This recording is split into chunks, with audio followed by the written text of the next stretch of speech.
시편 126편. 눈물을 흘리며 씨를 뿌리는 자는 기쁨으로 거두리로다. 이 시편의 역사적 배경은 에스라 1장에서 6장에 나오는 대로 이스라엘은 바사왕 다리오 왕 때에 70년의 바벨론 포로 생활을 마치고 돌아오게 되었습니다. 그 70년 동안 예언만 믿었을 뿐 현실적인 고통과 어려움은 이루 말할 수 없었습니다. 그래서 괴로웠던 그때 시간과 해방이라는 지금의 기쁜 감정이 서로 뒤섞이면서 정말 꿈만 같은 순간이었습니다. 깜깜한 영적 어두움 속에서 울부짖기만 하였는데 하나님은 이스라엘의 백성들의 그 기도를 들으시고 자신의 약속, 너희는 나의 백성이요 나는 너희의 하나님이라는 이 약속을 지켜주셨습니다. 이처럼 주의 자녀들이 고난 가운데 있을 때에 하나님도 그 고난 속에서 함께 동참하셔서 성도들의 눈물과 기도가 결코 헛되지 않게 한다는 것을 보여주고 있습니다. 이러한 배경 속에서 시편 126편에서 128편까지는 눈물과 수고가 그치지 않는 세상에서 하나님은 자기 백성들에 대한 축복과 안전을 책임지신다는 약속을 말씀하고 있습니다. 비록 성도들이 허다한 죄와 잘못을 지었을지라도 그래서 잠시 죄의 포로가 되어 어두움에 갇히게 되어도 하나님은 징계와 채찍으로 다시 돌아오게 하시고 끝내는 타락한 성도의 신앙이 회복되게 하신다는 것입니다. 1절과 2절에서는 이스라엘 백성들이 포로에서 돌아온다는 것이 꿈을 꾸는 것 같았다고 고백합니다. 그 이유는 하나님의 성전을 멀리 떠나 타국에서 오랜 세월 동안 방황하며 괴로움을 뼈저리게 느끼고 있었는데 다시 이스라엘 땅으로 돌아간다는 것이 도저히 상상할 수 없는 것처럼 보였습니다.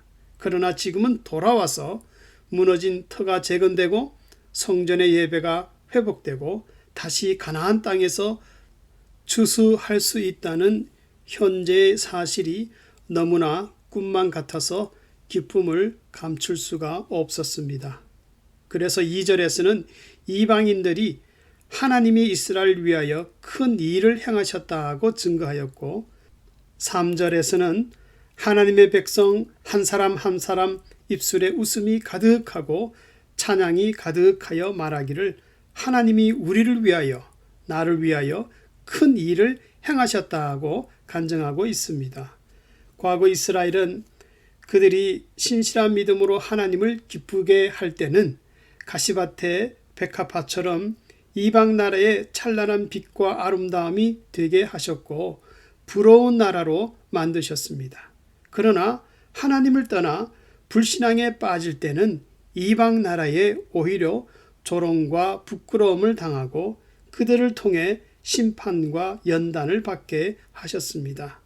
그리고 불 가운데로 지날 때 추한 것들이 다 제거되듯이 하나님은 이스라엘 백성이 포로 생활이라는 연단을 통하여 순수한 신앙을 되찾게 하셨습니다. 이러한 이스라엘의 역사는 오늘날 우리 성도들의 삶과 똑같습니다. 우리 인간은 타락한 본성을 가지고 있어서 조금 아니라고 나태해지면 하나님과 조금씩 멀어집니다. 그러다가 성도들에게 하나님과 비교할 만큼 세상에 즐거움이 생기면 질투하시는 하나님은 그 우상을 제거하기 위해서 고난을 주실 때가 있습니다. 이스라엘 백성들이 포로에서 돌아올 때는 회개함으로 이러한 불신앙과 마음의 우상들이 다 제거되어졌기 때문에 하나님이 다시 돌아오게 하신 것이었습니다. 그래서 느헤미야 13장을 보면은 너희 조상이 이같이 행하지 아니하였느냐. 그러므로 우리 하나님이 이 모든 재앙으로 우리와 이 성읍에 내리신 것이 아니냐. 그러므로 우리는 그 죄악을 또다시 짓지 말자. 고난 중에 있으면서 만약 자기가 받는 고난이 합당한 줄 모른다면 거기에는 온전한 회개가 생기지 않습니다. 그러나 고난의 이유를 아는 성도에게는 오히려 그 고난이 큰 복이 되게 하십니다. 이것이 바로 진노 중에라도 내리시는 하나님의 은혜입니다. 그래서 이러한 은혜를 누리는 이스라엘 백성은 4절에서 여호와여 우리의 남은 포로들을 남방 시내들 같이 돌아오게 하소서라고 기도를 합니다. 여기서 남방 시내들이라는 것은 오랫동안 말라 있다가 가을과 겨울철 우기 때에 많이 내리는 비 때문에 갑자기 물이 넘쳐나서 급류가 흐르던 곳이었습니다. 시편의 성도는 이것을 생각하며 주의 전을 사모하는 남아있는 바벨론 포로들이 하나님의 은혜로 급류가 흐름같이 속히 돌아오기를 소망 가운데 의심치 않았습니다. 그래서 역사적으로 1차, 2차, 3차 포로가 되었던 그들이 기도 응답으로 돌아올 때도 1차, 2차, 3차로 귀환하게 되었습니다. 그리고 확신하며 결론을 맺기를 눈물을 흘리며 울며 씨를 뿌리러 나가는 자는 반드시 기쁨으로 그 단을 가지고 돌아오리로다.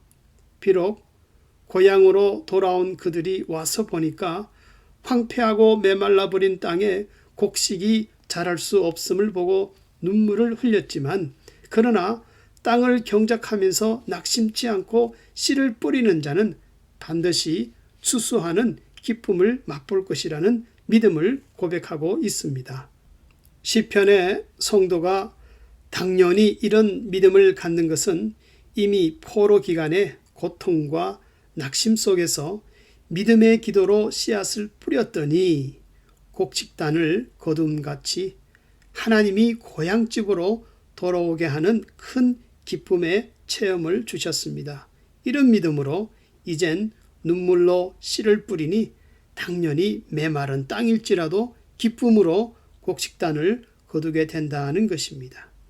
이러한 신앙의 원리는 No cross, no crown 이것과 같습니다. 마치 먼저 십자가의 고통이 있고 그 다음에 영광된 면류관이 있다는 것입니다. 이것은 예수님이 걸어가신 길이었고 이제는 우리 성도들이 이 길을 걸어야 합니다. 믿음의 씨앗, 눈물의 씨앗을 뿌리는 자는 주의 약속과 같이 반드시 기쁨으로 단을 거두게 됩니다. 성도님들은 눈물의 기도 속에서도 믿음으로 씨를 뿌리고 있습니까? 그리고 추수하게 될 기쁨을 소망 가운데 바라보고 있습니까? 눈물을 흘리며 씨를 뿌리는 자는 기쁨으로 거두리로다. 하나님의 은혜는 항상 풍성합니다. 특히 회개할 때 하나님은 한없는 긍휼을 베풀어 주십니다. 이러한 메마르지 않는 주의 은혜가 충만할 수 있기를 주의 이름으로 축원합니다.